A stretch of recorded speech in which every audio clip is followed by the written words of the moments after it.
विषयाच्या संदर्भात बोर्डाच्या प्रश्नपत्रिकेचे स्वरूप कसे असते या स्वरूपाची थोडक्यात माहिती घेणार आहोत. आपण केलेल्या मागणीनुसार हा व्हिडिओ मी तयार केलेला आहे आणि यामध्ये गणित या विषयाच्या संदर्भात किती प्रश्न असतात, त्या प्रश्नांना किती मार्क असतात याचा आपण विचार करणार आहोत. चला तर मग बघूया आपण गणित या प्रश्नपत्रिकेचे स्वरूप. या प्रश्नपत्रिकेमध्ये दिलेले सर्व प्रश्न सोडवणे आपल्याला अनिवार्य असते आणि त्याबरोबर प्रश्नपत्रिकेमध्ये जे प्रश्न असतात त्या प्रश्नांच्या उजव्या बाजूला जे मार्क दिले असतात ते त्या प्रश्नासाठी असणारे पूर्ण मार्क असतात. त्याबरोबर प्रश्नपत्रिकेमध्ये त्या परीक्षेला आपल्याला कॅल्क्युलेटर हे वापरण्याची परवानगी नाही आणि त्याबरोबर लक्षात ठेवा प्रश्न क्रमांक 1 यामधला ए भाग यामध्ये तुम्ही जे उत्तर पहिल्यांदा लिहिणार ते उत्तर त्या ठिकाणी तपासले जाणार आणि ते उत्तर त्या ठिकाणी ग्राह्य धरले जाणार. तर चला आपण या सूचनांच्या नंतर आता बघूया की प्रश्न क्रमांक 1, 2, 3, 4 आहे तरी काय.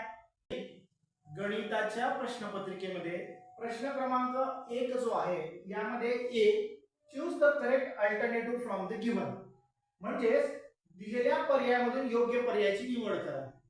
खाली आपल्याला 4 या ठिकाणी प्रश्न दिलेले असतील आणि उपप्रश्न असतील. या उपप्रश्नांपैकी आपल्याला ऑब्जेक्टिव्ह टाइप हे प्रश्न असतात. यामध्ये 4 पर्याय असतात, त्यातला एक पर्याय आपल्याला योग्य पर्याय घ्यायचा असतो म्हणून तिथे म्हटलंय दिलेल्या पर्यायामधून योग्य पर्याय निवडा. 4 प्रश्न प्रत्येकाला 1 मार्क असे 4 मार्क या प्रश्न पहिल्यातल्या ए ला असतात. प्रश्न पहिल्यातल्या ए मधलं बी यामध्ये खालील प्रश्न सोडवा. Solve the following sub questions याच्यामध्ये सुद्धा 4 प्रश्न असतात आणि या 4 प्रश्नांना सुद्धा प्रत्येकी 1 मार्क असतो म्हणजे 4 प्रश्न हे या ठिकाणी 4 मार्क या ठिकाणी आहेत. एक प्रश्न 1 मार्काला असतो. या ठिकाणी आपल्याला ही प्रश्न असतात ती सोडवावी लागतात. ती सोडवून त्याचं उत्तर काढावं लागतं. 1 मार्काच्या अनुषंगाने ही जी प्रश्न असतात ती प्रश्न 1 मार्काच्या अनुषंगाने विचारली जातात. यानंतर प्रश्न क्रमांक 2 चा विचार जर केला तर प्रश्न क्रमांक 2 ए मध्ये complete and write any 2 activities from the following म्हणजे खालील कोणत्याही 2 कृती पूर्ण करा. कुठल्याही 2 कृती आपल्याला पूर्ण करायच्या असतात. आपण बघितलंय की बॉक्स रिकामे असतात आणि त्यामध्ये आपल्याला योग्य अशा प्रकारची संख्या लिहायची असते किंवा जे विचारलं ते त्या ठिकाणी मांडायचं असतं. त्याला आपण ऍक्टिव्हिटी किंवा कृती असं म्हणतो. यामध्ये आपल्याला 3 प्रश्न दिलेले असतात आणि सोडवायचे असतात 2 प्रश्न. मग 3 पैकी 2 प्रश्न सोडवायचे असतात. प्रत्येक प्रश्नाला 2 मार्क असतात म्हणजे याला सुद्धा आपल्याला प्रश्न दुसऱ्यातल्या ए ला 4 मार्क असतात. प्रश्न क्रमांक 2 मधले जे बी आहे याला आपल्याला solve any 4 sub questions from the following म्हणजे खालील पैकी कोणत्याही 4 उपप्रश्नांना आपण सोडवायचं असतं. 4 उपप्रश्नांना सोडवायचं असतं. प्रत्येकी 2 मार्क असतात. असे एकूण 8 मार्क या प्रश्न दुसऱ्यातल्या बी ला असतात. एक लक्षात ठेवा 4 प्रश्न आपल्याला सोडवायचे. कुठलेही 4 प्रश्न आपल्याला सोडवायचे. 4 सब क्वेश्चन आपल्याला सोडवायचे आणि या ठिकाणी दिलेले असतात उदाहरण 5 म्हणजे 5 उदाहरणं दिलेली असतात आणि 5 उदाहरणांपैकी कुठली 4 उदाहरणं आपल्याला त्या ठिकाणी सोडवायची असतात. प्रत्येकी 2 मार्क असतात. एकंदरीत 8 मार्क या ठिकाणी आहे. आपण जर यांचा विचार केला तर प्रश्न क्रमांक 2 ला 4 आणि 8 असे एकंदरीत 12 मार्क हे प्रश्न क्रमांक 2 ला असतात. यानंतर आपण प्रश्न क्रमांक 3 बघूया.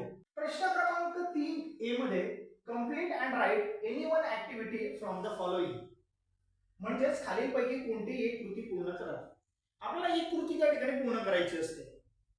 यामध्ये 2 प्रश्न असतात आणि या 2 कृतींपैकी एक कृती आपल्याला पूर्ण करायची असते आणि एक कृती पूर्ण करण्यासाठी आपल्याला 3 मार्क त्या ठिकाणी दिलेले असतात.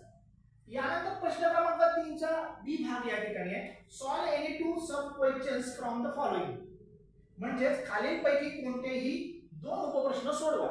आपल्याला कुठले 2 उपप्रश्न सोडवायचे असतात. दिलेले असतात 4 उपप्रश्न म्हणजेच काय की 4 उपप्रश्नांपैकी 2 प्रश्न आपल्याला सोडवायचे आहेत आणि या बी ला मार्क आहे 6 म्हणजे एका प्रश्नाला आपल्याला 3 मार्क आहेत.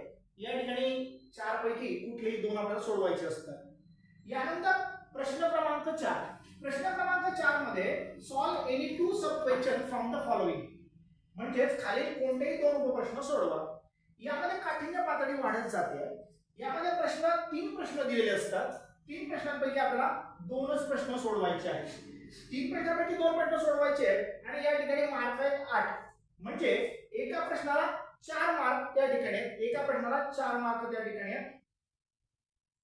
यानंतर पाचवा प्रश्न. पाचव्या प्रश्नामध्ये solve any one of the following. कोण सबपैकी खालील दिलेल्या सब पैकी खालील दिलेला कुठलाही एक उपप्रश्न आपल्याला सोडवायचा आहे. एक उपप्रश्न सोडवायचा एकच आणि दिलेले असतात दोन.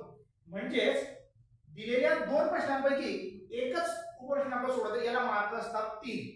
म्हणजे एकंदरीत जर आपण विचार केला प्रश्न 1, 2, 3, 4 आणि 5 या 5 प्रश्नांचा समावेश या स्वरूपामध्ये आपल्या इयत्ता 10वीच्या गणिताच्या प्रश्नपत्रिकेमध्ये आपल्याला बघायला मिळतो.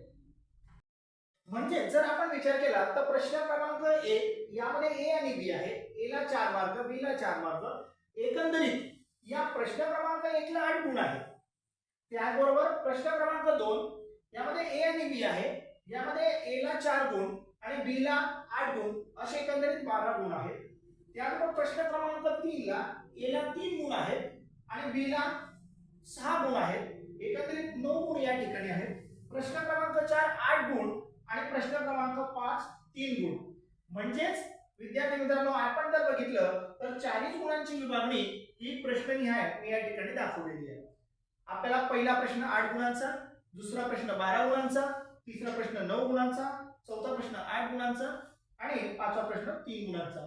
असे एकंदरीत 40 मार्कांचे गुण आपल्याला प्रश्नपत्रिकेमध्ये मिळवायचे असतात आणि 20 मार्क हे अंतर्गत परीक्षेच्या माध्यमातून आपल्याला मिळतात. याचा अर्थ असा गणित भाग 1 साठी 40 मार्क आणि गणित भाग 2 साठी 40 मार्क असे एकूण 80 मार्क आणि 20 मार्क त्याने अंतर्गत आपल्याला भेटतात. असे एकंदरीत 100 मार्कांचा आपला एकूण गुण त्या ठिकाणी बोर्डाने आपल्याला दिलेले आहेत. सर्वांनी प्रश्नपत्रिका स्वरूप अत्यंत काळजीपूर्वक बघावं आणि अभ्यास करावा. भेटूया पुढच्या व्हिडिओमध्ये.